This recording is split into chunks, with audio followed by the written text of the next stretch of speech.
vamos a dar inicio al panel Financiamiento de Infraestructura, Experiencias Latinoamericanas en Inversiones Privadas. Vamos a invitar a este escenario a Juan Armando Vicuña, presidente de la Cámara Chilena de la Construcción.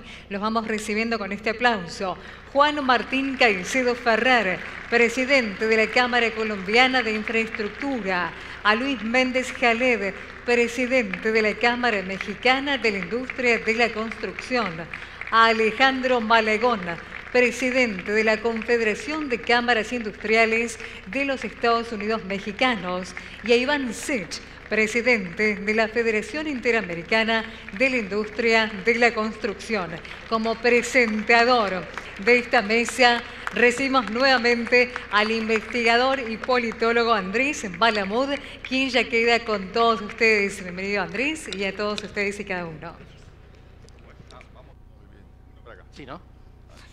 ¿Dos para allá? Gracias.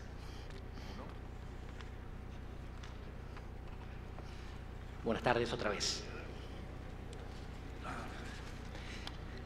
Tenemos ahora un panel que es un placer para los politólogos, porque nosotros tenemos una expresión que dice que quien solo conoce su país no conoce ningún país.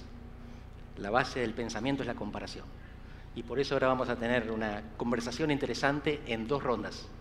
Vamos a tener 5 minutos de provocación por cada uno de los participantes, después de lo cual volvemos a empezar y se responden entre sí. Estado y privado, Estado versus privado. Queremos saber cómo funcionó, queremos saber qué es lo que no funcionó. Estas son las experiencias que más enseñan a veces, los fracasos.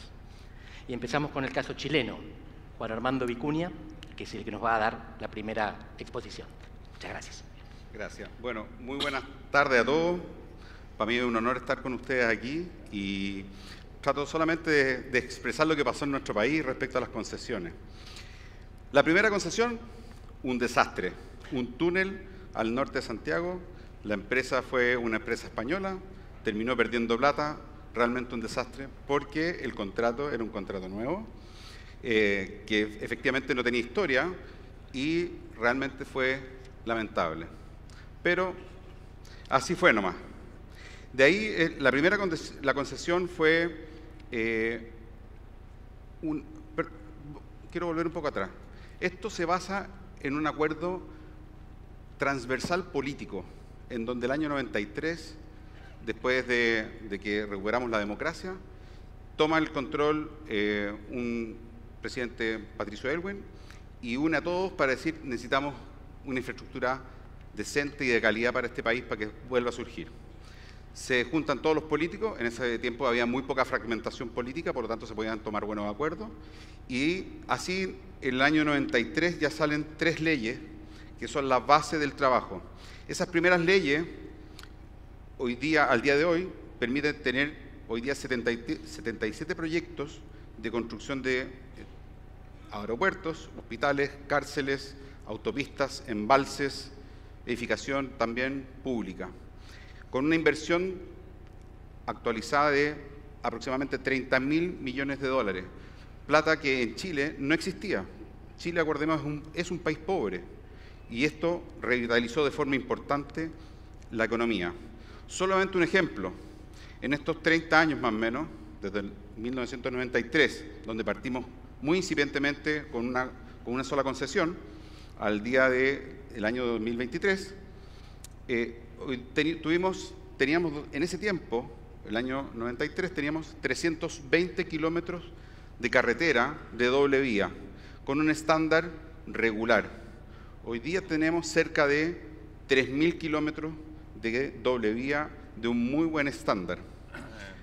La mortalidad de las personas en ese tiempo, en el año 93, era de 380 personas al año. Hoy día son 140 personas al año, pero con un parque automotor que se multiplicó por 5. ¿Qué otros beneficios? El beneficio y un cambio conceptual que hubo también en Chile, que el que usa, paga. Eso es muy relevante. Hoy día estamos con problemas porque la gente ya no quiere pagar. Quieren saltarse la autopista, no quieren pagar, cubren la patente del auto, etcétera, etcétera. Eso es lamentable porque realmente tira hacia abajo la concesión. Un par de datos además, también partimos con contratos muy rígidos que solamente se abocaban al plazo y a la tarifa.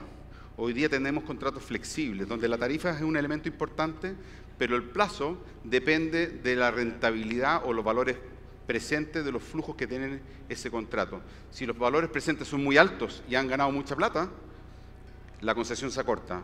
Si no les ha ido muy bien, la concesión se alarga. Y otro de los temas que fueron fundamentales para poder llevar a cabo esto y donde fuimos probando distintas formas fue el tema de las garantías. Las garantías fue un escollo importante para resolverlo y hoy día podemos decir que tenemos una nueva ley que se hizo el año 96 o 97 para zanjar el problema que se llama la prenda especial de concesiones de obra pública. Con eso, la obra pública estaba garantizada por el Estado. Si iba mal, el Estado se ponía con la diferencia. Por eso, hoy día se le da más seguridad a los inversionistas y se pudo desarrollar de mejor forma el desarrollo de las concesiones. Y eso también permitió que hoy día, en el fondo, también tengamos en promedio 37.000 empleos asociados a las concesiones, a la construcción. Por lo tanto, también es un elemento muy relevante para que se valorice el tema de las concesiones. Y lo más relevante de esto, lo más importante, es que esto es un complemento a la inversión pública, no es un sustituto. La inversión pública tiene que venir de la mano con esto. Esto es una opción más para abrir el abanico de opciones que tenemos para mejorar la infraestructura. No podemos pensar que el Estado va a hacer todo o que los privados van a hacer todo. Esto es un mix y tenemos que tener muy claro que es una convergencia de ambos mundos. Y por eso la confianza es la base de esto. Por eso hoy día los políticos tienen que poner el marco regulatorio claro y de ahí, en el fondo, trabajar en conjunto para poner al frente las concesiones. Eso es lo más relevante de todo. Trabajar en conjunto. Gran conclusión de uno de los países más liberales de América Latina para seguir pensando hacia el norte ahora. Con Juan Martín Caicedo, el caso colombiano. Yo comienzo dándoles a ustedes una noticia que les pone en contexto lo que yo en 5 minutos les quiero contar sobre el caso colombiano en relación a la forma como hemos manejado inteligentemente y eficientemente el modelo de participación privada en el desarrollo de la infraestructura colombiana. ¿Cuál es la noticia? Seguramente algunos de ustedes registraron en algún medio económico el hecho de que el puerto de Cartagena, al norte de mi país, en la costa atlántica de mi país, fue calificado justamente hace 10 días en el ranking del Banco Mundial como el tercer puerto del mundo en manejo eficiente de contenedores, por encima de los puertos de los Estados Unidos y de muchos puertos muy conocidos en el mundo entero. ¿Por qué comienzo con esta anécdota? Que no es anécdota, es un poco de historia, porque es verdad, la noticia ya está registrada, porque fue a partir de una ley hace 30 años que entregamos al sector privado el manejo de la infraestructura colombiana. Los puertos están manejados hoy por el sector privado, eran manejados antiguamente por empresas ineficientes del Estado. Los aeropuertos, el aeropuerto El Dorado, muchos de ustedes lo conocen, es posiblemente uno de los 2 o 3 aeropuertos más importantes de América Latina. Y las carreteras. Y dentro de ese contexto, vale la pena que les dé la segunda noticia. Gracias a este modelo de participación privada, las concesiones construyendo, operando y manteniendo la infraestructura aeroportuaria, portuaria y carretera, ese manejo nos ha permitido en 30 años en Colombia superar un rezago de 100 años en materia de infraestructura. Tenemos, por ejemplo, en materia de carreteras, 10.000 kilómetros construidos a través del modelo de concesiones,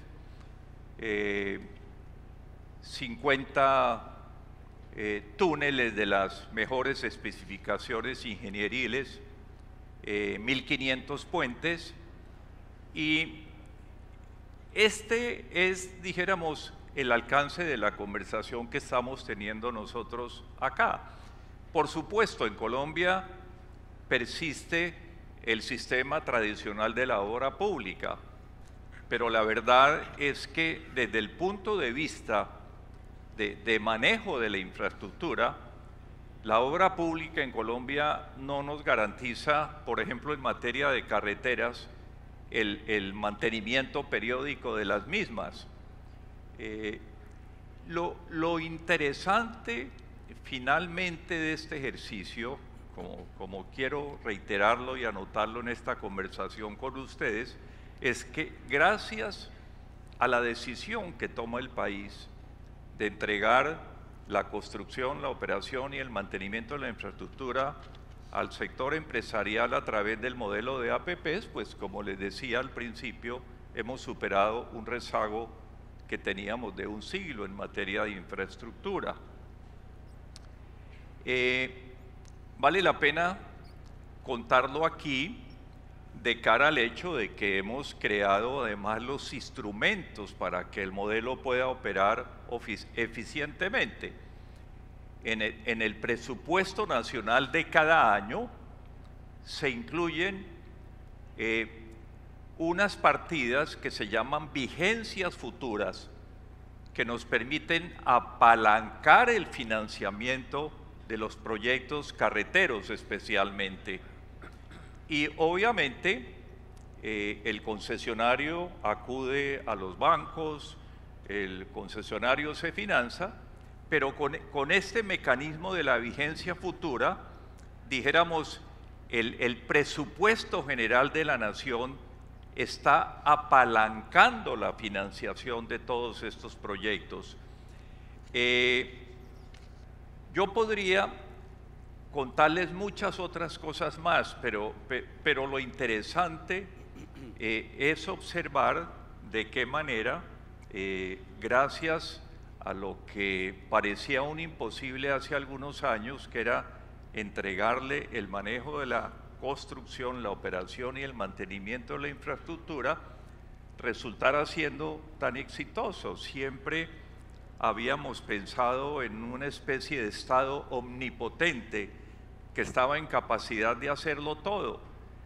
No excluye, dijéramos, esta reflexión y esta historia tan interesante que yo les estoy contando del caso colombiano, la posibilidad de seguir realizando muchas obras a través de la obra pública tradicional. Pero la realidad es que, y sobre todo si algunos de ustedes han ido a Colombia, pues la obra pública no nos garantiza los tres propósitos que se logran finalmente con la concesión, que no solamente es construir y operar, sino también mantener las obras que hoy tenemos en Colombia, sobre todo las autopistas, las que nos conducen a los aeropuertos, están bien mantenidas porque están dentro del contexto de esta operación realizada gracias a la participación del sector privado. Juan Martín, estamos en los 5 Sí, minutos. perdón, ¿ya? Por favor, Muy después bien. seguiremos, Hasta aquí. pero 100 años recuperados en 30 es una buena lección. Seguimos subiendo, pasamos a México ahora y tenemos a Luis Méndez Jaled, de la Cámara de Construcción del país norteamericano. Gracias y un gusto estar aquí en este foro. Platicarles un poco de los retos en la primera etapa de esta presentación y las experiencias de nuestro país. Consideramos siempre que, bueno, las limitaciones de infraestructura no debemos hacer a un lado, que siempre serán un freno del crecimiento económico. Hoy México registra un crecimiento económico de alguna manera modesto del 2.1 promedio anual del mismo PIB, cuando sabemos que países que se desarrollan como Estados Unidos a una manera muy sostenida, o algunos los últimos años como los tigres asiáticos como Singapur, están invirtiendo aproximadamente un 6, un 7%. China está invirtiendo y creciendo hasta un 9% anual. En ese sentido, bueno, en Latinoamérica hay países que lo están haciendo bien, como Chile y Panamá, que tienen un crecimiento de entre 4 y 5%. Y sin un mayor crecimiento económico equitativo, sabemos que no hay progreso posible ni mejoría sostenida en la calidad de vida. Hay varios factores que limitan nuestro crecimiento. En ese sentido, el tamaño del mercado, el dinamismo en los negocios, el tema de la innovación, de la salud, los sistemas financieros, que es de lo que hoy estamos hablando, adopción de TICs y mercado laboral, y qué decir de la infraestructura. Entonces, en estos rangos, México, siendo de las 12 potencias mundiales, pues traemos un rezago ahí que debemos de trabajar.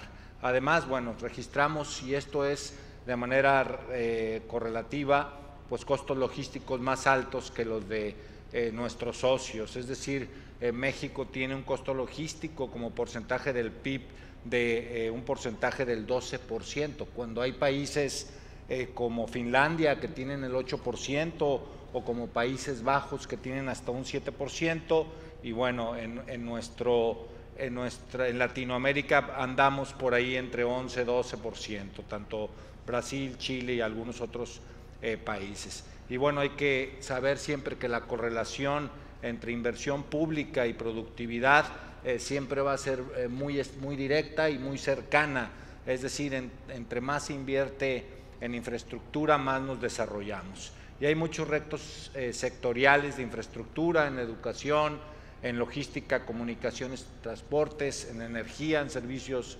públicos y en desarrollo urbano. Y hay que mencionar, no hay recursos públicos que alcancen para atender las necesidades de infraestructura, y entre los mayores problemas de nuestro país es la recaudación tributaria, es decir, tenemos un déficit y una recaudación tributaria de aproximadamente 16.9 sobre el PIB, y bueno, nuestros ingresos ahí hay que tratar de estructurarlos mejor. Y bueno, el crecimiento del gasto irreductible, muchas veces en países el gasto social, el gasto de inversión en ese sentido, pues afecta al tema de pensiones, jubilaciones, pero principalmente el pago de deuda pública y las ADEFAS son temas que no debemos de quitar del renglón, porque como son gastos irreductibles, inmediatamente a quien afectan en los presupuestos es a la infraestructura, y la inversión física siempre es el primero que se ve afectado. Y en México y en otras latitudes sabemos que no hay recurso público que alcance para atender las crecientes necesidades de infraestructura, y por lo que es necesario diseñar y ejecutar siempre mecanismos de conversión pública y privada con transparencia y apego a la legalidad. Y en ese sentido, bueno, la coinversión pública-privada siempre será una opción viable para impulsar la infraestructura. ¿Me queda cuánto tiempo? 2 minutos. Ah, bueno, le seguimos. ¿Qué ventajas ofrece la coinversión público-privada? Vemos que minimiza la erogación presente, no requiere de endeudamiento, no es deuda pública el tema, pero sí es obligación de pago futuro en función de un servicio que se recibe. El gobierno no paga un peso hasta que recibe el servicio en las condiciones y la calidad contratada. Entre otras virtudes, el gobierno traslada los riesgos de financiamiento, construcción y operación al sector privado, y bueno, también es posible obtener financiamientos más baratos, y el sector privado puede ser mucho más eficiente en el desarrollo de infraestructura y la prestación de servicios, menos tiempo, menos costos de construcción de la misma. Y bueno, existen en nuestro país varios modelos de coinversión público-privada, como contratos de prestaciones de servicios llamados PPS, contratos de concesión pura, contratos de concesión con subsidios, hay muchos esquemas de arrendamientos puros, el aprovechamiento de activos y el desdoblamiento de concesiones. Hay casos de éxito en donde las concesiones después de 6 años se han reestructurado, se han desdoblado para generar otro tipo de recursos e inclusive hacer otro tipo de obras en otros estados. Tenemos casos de éxito como la carretera que hay en Durango, que de ahí se desdobló y se sacó un recurso para hacer en Juárez un libramiento. Y bueno, esquemas mixtos. Y los tipos de proyectos que tenemos de coinversión, pues siempre, ¿cuáles serán los aplicables? Pues las carreteras, puentes y vialidades, la infraestructura hidráulica, los hospitales, los centros de readaptación social. No es un tema menor, son muchos los esquemas, ¿no? Es decir, infraestructura ambiental, cultural, los centros deportivos, todos ellos son opciones para llegar a este tipo de sistemas, inclusive universidades para mejorar el capital humano, la modernización del mismo transporte público y las unidades administrativas de gobierno. Gracias. Muchas gracias, Luis. Diversidad de modelos. No hay una receta única, hay variedad de opciones. Seguimos con México, pero ahora con Alejandro Malagón Barragán vamos a subir hacia la Federación de Industrias de los Estados Unidos Mexicanos. Muchas gracias. Buenas tardes a todos. Yo quisiera platicarles un poquito generalizado en la parte transversal de lo que representamos en México. Para mí, mi cámara, mano derecha, que es en la Confederación, somos la industria confederada. Yo represento el liderazgo de los industriales en México, y mi vecino aquí, Luis Méndez, es una de las cámaras más potentes porque es la Cámara de la Construcción, la Cámara Eje, que es columna vertebral para que la Confederación pueda sostener muchos de sus proyectos que son. La Confederación de Cámaras, aquí son temas transversales, porque somos 125 cámaras y asociaciones que representamos un número importante del valor del PIB, más del 40%, el tema del empleo, nosotros el empleo formal, que es algo que lo tocó Luis ahorita, que vamos creciendo, pero nos sigue haciendo falta más formalidad. Somos el 54% de la contratación del empleo formal y exportamos el 90% de los productos que están en nuestra confederación. La confederación tiene 1.200.000 empresas colgadas de las 125 cámaras y asociaciones por los diferentes sectores que se manejan, porque nosotros tenemos desde una turbina de avión hasta un tornillo. Entonces todo esto pasa por esta industria. Lo importante es lo que recojo y escucho. En el país, nosotros en México, hemos estado aprendiendo a hacer cosas diferentes por el gobierno que nos tocó vivir, donde estamos en un cambio de mando, y esto que se dio casi 6 años, pues cambiaron un poquito las formas y tenemos que desaprender algunas cosas y aprendernos a manejar después. Por ejemplo, aquí lo que escucho es los planes de la inversión pública y privada, como en algunos de los casos, pues nosotros lo máximo que queremos es que se nos permita que todo lo que pudiéramos hacer por la parte privada, estamos preparados porque están los expertos, porque se tienen los números, porque se tienen los proyectos, pero no avanzamos con la misma facilidad que en otros países vecinos nuestros, donde pueden compartir el tema de la inversión. Para nosotros la infraestructura es el eje que nos conecta con los mercados. Es el eje que nos conecta con la globalización y que nos permite hacer cosas, porque nosotros vivimos tan pegados a los Estados Unidos que dependemos mucho de los movimientos que se están haciendo.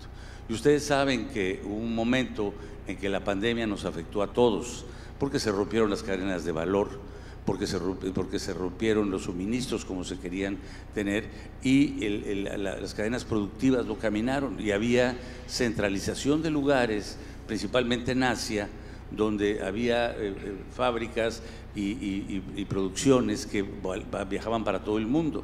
Se dieron cuenta que con la pandemia lo que necesitaban era relocalizar estos lugares cerca de los consumos, y el principal consumidor ya lo sabemos que son los Estados Unidos.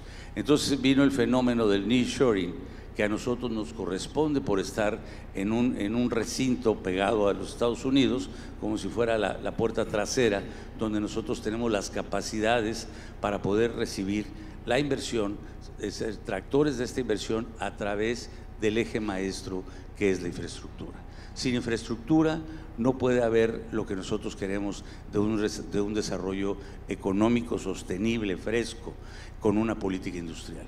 Los países, como lo comentaban mis compañeros ahorita, en otros lugares, en Asia, en Europa y ya inclusive en Norteamérica, tienen programas donde la inversión es la que va a hacer que la economía se pueda crecer, y esa inversión a base de una política pública que se convierta en una política industrial que permita que la infraestructura le dé el Estado de Derecho desde la certeza jurídica, pero el Estado de Derecho de cumplir lo que nosotros decimos.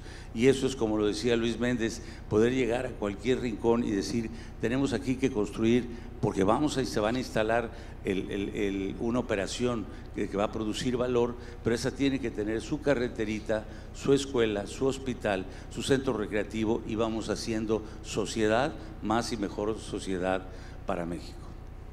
Muchísimas gracias, Alejandro, timing perfecto. Y me impresionó particularmente el concepto de desaprender. A veces cuando hay cambio de régimen uno tiene que olvidarse lo que sabía y aprender otra cosa nueva. Ahora vamos a escuchar a Iván Sech de la Federación Interamericana de las Industrias de la Construcción. Gracias, Andrés. ¿Se escucha? Sí. Gracias, Andrés. Primero, saludar a todos y agradecer a todos los compañeros presidentes de las diferentes cámaras que nos han acompañado en un evento que organizamos ayer de la Federación y hoy aquí en la convención. Y primero y antes que nada, decir una frase que, escuchamos con el presidente, con Gustavo, y que nos quedó marcada. Kennedy decía que no es que tenemos una gran infraestructura porque tenemos un país rico, sino que tenemos un país rico porque tenemos una gran infraestructura. Con lo cual la inversión en infraestructura es algo que tiene que estar absolutamente fuera de discusión. La brecha de infraestructura en los países de América Latina y en el mundo también es muy grande, pero en América Latina es aún mayor. Necesitamos una inversión promedio del PBI de 6 puntos de inversión pública. Y no tenemos en algunos países, ustedes han visto las presentaciones de hoy, ¿no? El caso argentino, por supuesto, es paradigmático. Pero todo esto deviene justamente de las faltas de políticas de Estado, ¿no? De políticas de mediano y largo plazo. Y ahí es donde desde la Federación Interamericana de la Industria de la Construcción, estamos trabajando en la conformación de los consejos de políticas de infraestructura en cada uno de los países, y por eso también está nuestro gran amigo Alejandro Malagón acá, que viene a darnos justamente la impresión del sector privado, de los usuarios de la infraestructura. No es que nosotros los constructores decimos, tenemos que hacer infraestructura, no. Los usuarios necesitan la infraestructura, la economía necesita la infraestructura, la sociedad la necesita. Por supuesto se tiene que construir y ahí estamos nosotros, pero también estamos para trabajar, y en eso estamos justamente en la Federación, para generar los ámbitos, los espacios, para hacer entender la importancia de la infraestructura. Y por el otro lado, la importancia de ponernos de acuerdo en cuál es el camino, trazar un camino a 10, 20 años mínimamente en cada uno de nuestros países. Se han conformado los consejos de políticas de infraestructura en Chile, se ha conformado también aquí en Argentina, y se ha conformado el consejo en Uruguay, se está por conformar el consejo también en Ecuador, nos acompaña el expresidente de la Cámara Ecuatoriana. Y estamos, por supuesto, trabajando en seguir haciendo esto. Hemos visitado los bancos multilaterales de crédito en los primeros días de mayo, y nos van a apoyar en tratar de generar no solamente consejos de políticas de infraestructura en todos los países de Latinoamérica, sino también un consejo de políticas de infraestructura LATAM, de manera tal de que podamos debatir temas importantes de coordinación de rutas bioceánicas, coordinación de financiamientos, coordinación de preinversión. Y la realidad es que los gobiernos tienen que ejecutar, pero básicamente las políticas tienen que venir del sector privado, ¿no? Las políticas de infraestructura a mediano y largo plazo, porque sobre todo los usuarios son quienes las tienen que mandar.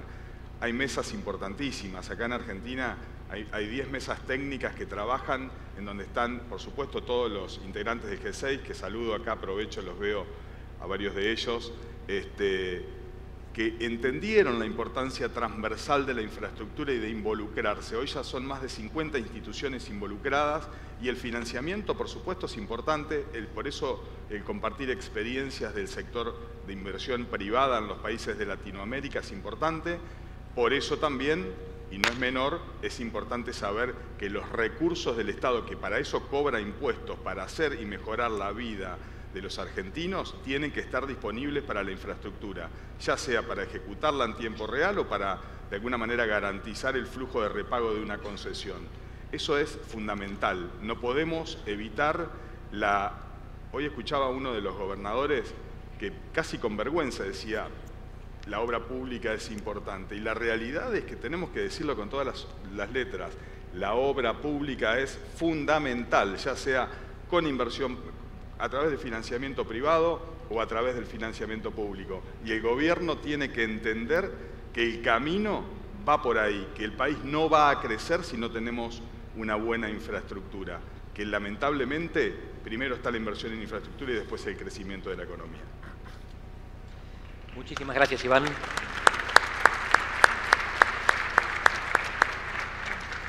Un buen punto el de la planificación. Planificación por coordinación. No hace falta que sea centralizada, no debe serlo. Pero coordinación con los actores y con los sectores. Si hay planificación en los privados, porque ¿qué empresa no planifica? ¿Cuál es el problema de que planifique el sector público? El día que vivamos en un paraíso sin Estado no habrá necesidad, pero mientras lo tengamos, hace falta pensar en estas cosas. Tenemos ahora una segunda ronda en la cual pueden interpelarse entre ustedes y pueden agregar experiencias fracasadas o triunfantes, pero les pido que lo hagan en 3 minutos cada uno. Juan Armando. Sí, muchas gracias. Me gustaría complementar lo que dijo Iván. Yo creo que el CPI tiene que trabajar de la mano con el Estado. No pueden ser ni uno ni lo otro. Trabajan en conjunto para elaborar una política de largo plazo y que trascienda a los gobiernos. Eso es lo más relevante. Porque de esa forma, efectivamente, se va a lograr la certeza jurídica, que es la que buscan todos los inversionistas. Yo les quiero dar un solo caso. En Chile tenemos ferrocarriles que es estatal. No se subió al carro de las concesiones y estaban probando unos trenes chinos maravillosos, nuevos, de paquete. ¿Qué es lo que pasó? Chocaron con los trenes de carga. Hasta ahí nomás llegó. Y eso demuestra que sin una buena planificación de largo plazo en términos de movilidad e infraestructura, los gobiernos no son buenos para administrar, no son buenos para mantener. Y este es el caso más patético que he visto hace mucho tiempo en Chile. Realmente nos dolió mucho. Murieron lamentablemente 2 chinos que iban en el tren de pasajeros probándolo, que chocó contra el tren de carga. Entonces creo que nosotros como país, y creo que aquí tengo un mensaje, yo sería muy patudo decirle al presidente Milei que no haga la reforma a la chilena, ¿ya? La reforma de concesiones, sino la hagan a la argentina. De verdad ustedes tienen competencia y tienen cosas muy particulares, al igual que Chile y Colombia, pero tienen la ventaja que ya llevamos avanzado un tramo, y ese tramo creo que tienen que aprovecharlo, la experiencia chilena, la experiencia colombiana, la experiencia mexicana, y en base a eso ustedes ver qué les sirve y qué no les sirve, y de eso sacar lo mejor, y van a sacar una política extraordinaria para Argentina. Y yo les aseguro, siendo Argentina un país tan rico, el salto que se van a pegar es exponencial. Entonces, ténganse fe. Creo que no esperen que el ciclo económico surja de nuevo. No, ustedes son los que tienen que empujar la economía. Pídanle a sus autoridades que definan un plan, trabajen en conjunto y échenlo a andar. Definan cuál es la mejor forma en donde el inversionista va a poder meter las lucas aquí en Argentina, traer de nuevo la plata argentina. Eso es lo fundamental. Y si pasa eso, se raya la cancha entre todos, van a volver los dólares hacia Argentina y va a haber una inversión importante. Y el salto que se van a pegar en productividad, en seguridad, en ahorro de vidas, va a ser enorme. Así que yo solamente les doy el ánimo total para que de fondo hagan la reforma a la Argentina. Muchas gracias.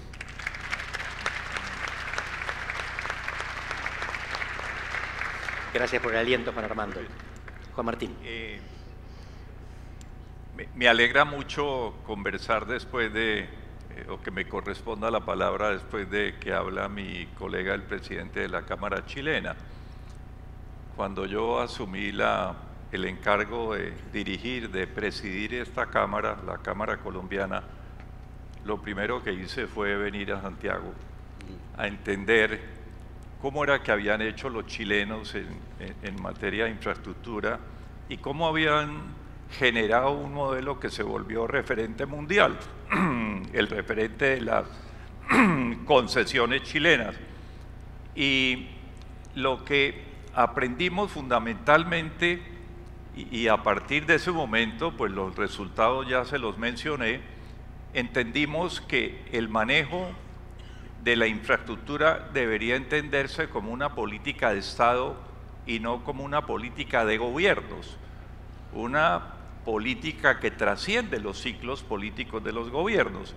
Hemos tenido el gobierno de César Gaviria, el gobierno de Ernesto Samper, el gobierno de Andrés Pastrana, el gobierno del presidente Uribe, el presidente Juan Manuel Santos, Iván Duque.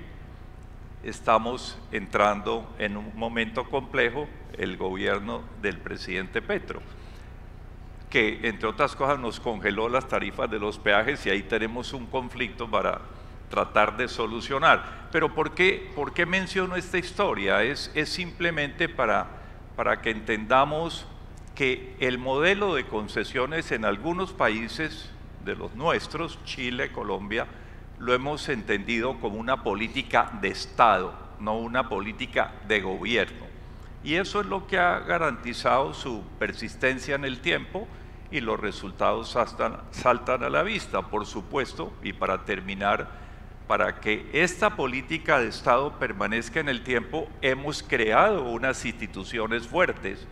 Nosotros tenemos en Colombia la ANI, la Agencia Nacional de Infraestructura, que es la que hace la relación con los concesionarios, que también es un referente para el banco, para la banca multilateral como organismo técnico acertado en ese ejercicio de darle continuidad al proceso. Entonces, política de Estado más que política de gobierno. Esperemos, repito, y toco madera, que nos suceda lo propio con el gobierno del presidente Petro.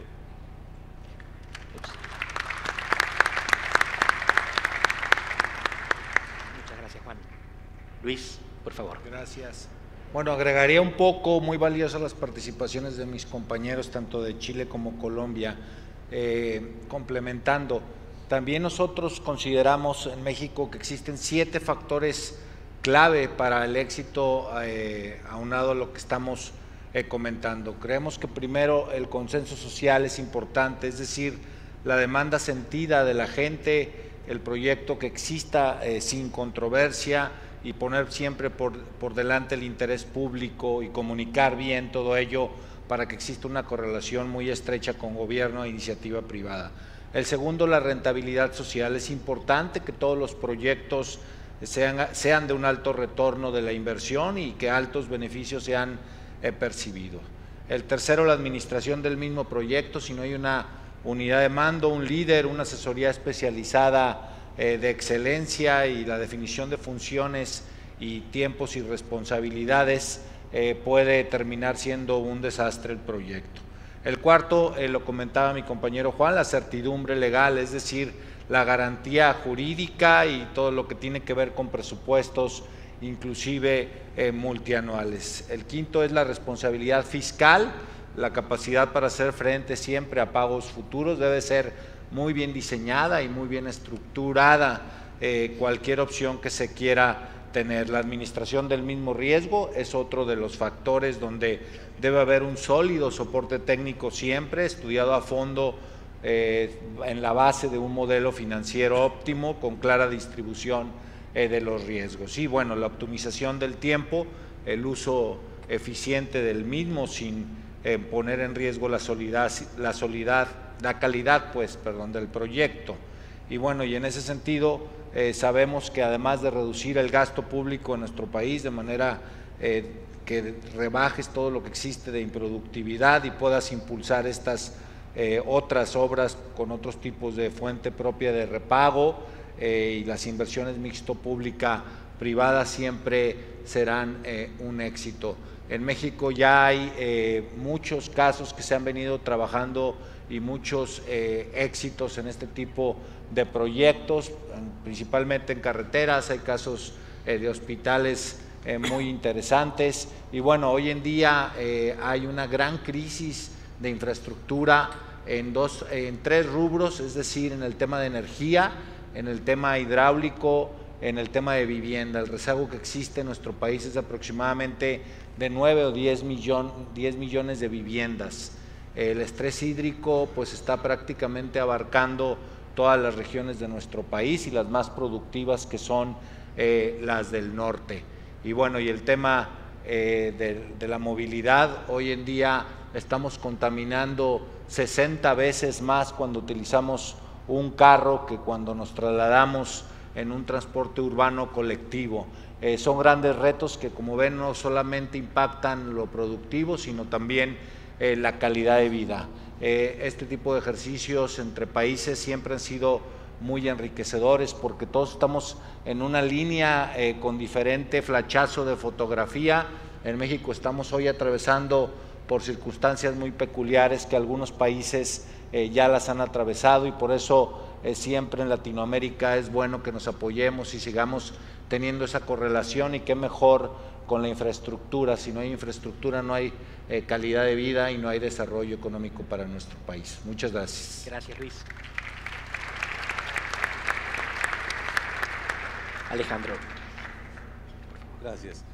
Bueno, pues yo les diría, para concluir, que lo que recojo de mis compañeros, y que tuve la oportunidad de estar platicando también con ellos ayer, y en especial con Ibarcech, platicábamos de cómo juntos podíamos empezar a trabajar en el progreso del futuro, y por qué no tener un plan de la TAM, que donde todos participemos, viéndonos en el proyecto ya en el 2050. ¿Cómo podríamos iniciar nosotros un plan que fuera con innovación, con creatividad, que la TAM se viera beneficiado? Y hice yo el compromiso con Iván de que México y Argentina tendríamos que empezar a ser ejemplo de trabajar en esto, para que todos nuestros compañeros nos unamos en un gran proyecto de infraestructura de la TAM. Esto lo digo de corazón, porque nosotros, hoy en la mañana yo tenía una reunión del Seguro Social, que es la parte que da el beneficio a los trabajadores que son formales, y se habla de proyectos, decía el tema médico, decía, necesitamos nosotros crecer necesitamos tener más camas, ¿no? Y necesitamos tener que por lo menos una cama por cada 1000 habitantes tenía que llegar, con 120 médicos especializados. Pero cuando tú ves esto, lo que tienes que revisar es que se vuelve a unir con el proyecto del crecimiento, que es la infraestructura. Para que esto se dé, para que las camas estén, para que los hospitales puedan vivir, pues se tienen que construir. Y hoy hablábamos de $2 billones como una propuesta que poníamos en la mesa para que la infraestructura pueda hacer eso con la cantidad de hospitales, solo tocándoles un ejemplo. Por eso quise hablar de un solo ejemplo que hoy revisábamos en el Consejo. Y los otros temas que yo diría para cerrar es cuidar mucho en todos los lugares nuestro Estado de Derecho, cumplir lo que decidimos y colaborar para que la certeza de lo que proponemos permita que las inversiones extranjeras o locales lleguen y que lo que haya se logre. En México tenemos un Producto Interno Bruto, el valor de nuestra economía es de los 1.780 billones de dólares americanos, y el 7% de ese número es la construcción, y la tenemos que cuidar y la tenemos que crecer, porque como han dicho, en los países donde se decide invertir es donde se crece económicamente, es donde el valor se da, y ahí tenemos que ser equitativos, trabajar por una equidad, por educación, por innovación y por lograr que tengamos lo mejor para los nietos de nuestros nietos. Muchas gracias.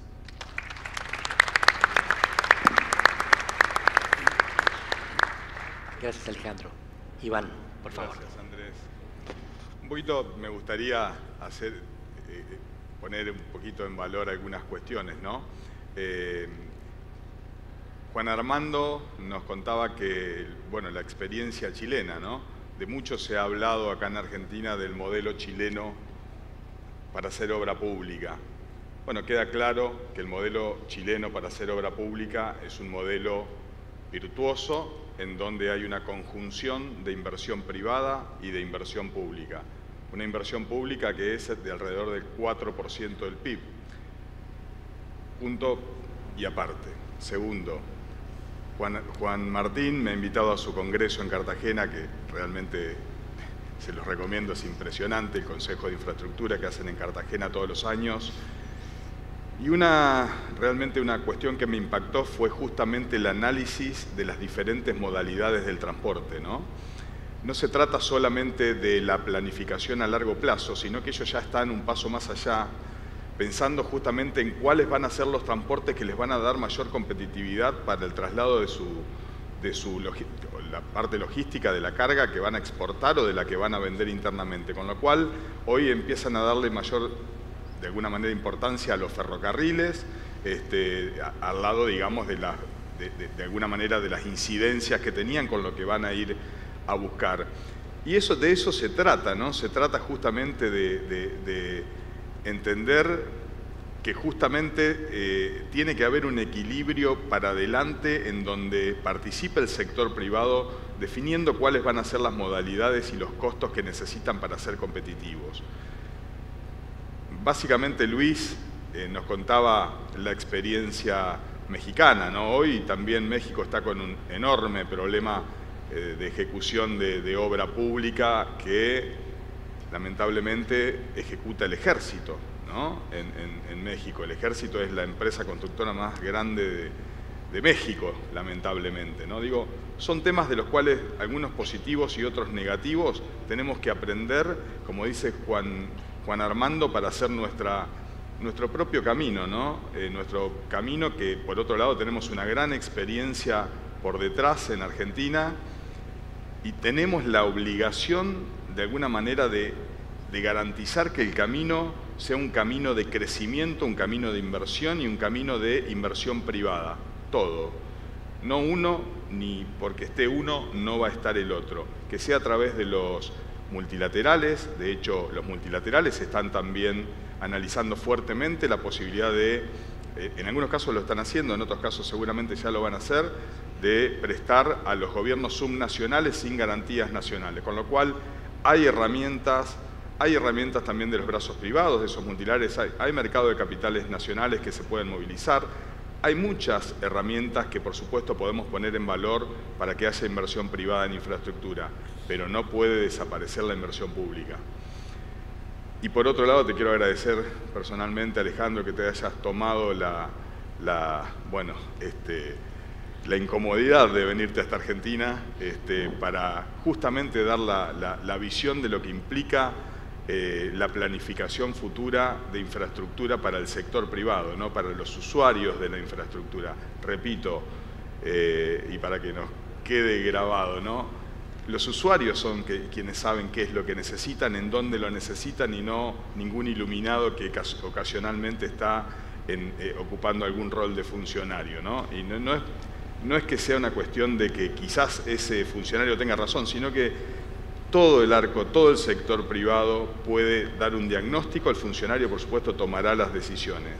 Serán las agencias de inversiones que seguramente deberán complementar estos espacios de consejos de políticas de infraestructura, pero si nosotros desde el sector privado no ponemos nuestra voz, no la mantenemos y no tenemos propuestas sobre la mesa, ahí es donde estamos fallando. Creo que ese es el camino, creo que a través de las propuestas, creo que a través de la proactividad es donde podemos lograr un cambio, no solo a nivel Latinoamérica, sino fundamentalmente en la Argentina, en donde estamos en un proceso muy complejo, en donde todavía no sabemos de alguna manera cómo va a seguir y creemos que la inversión pública es algo que no se puede descuidar y que tiene que reforzarse si no queremos que nuestro país no solamente no crezca, sino también decrezca.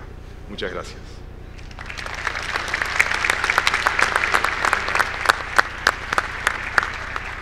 Muchas gracias, Iván. Estamos a punto de escuchar la posición del ministro sobre estas cuestiones, pero mientras tanto quiero reenfatizar lo que acabas de decir. Escuchamos en este panel riquísimo una serie de experiencias exitosas que nos demuestran que hay un abanico de modalidades. Hay muchas maneras de componer, de articular, de coordinar lo público y lo privado. No escuchamos ninguna alusión a un modelo exitoso solo público o solo privado. No existe éxito solo público o solo privado. El éxito está en la articulación, en la coordinación, en la planificación conjunta. Creo que alguna idea intuitiva teníamos de esto. Ahora tenemos las confirmaciones empíricas, los casos que funcionaron. Vamos a ver si este que se está generando en nuestro país también funciona. Muchísimas gracias por la presencia.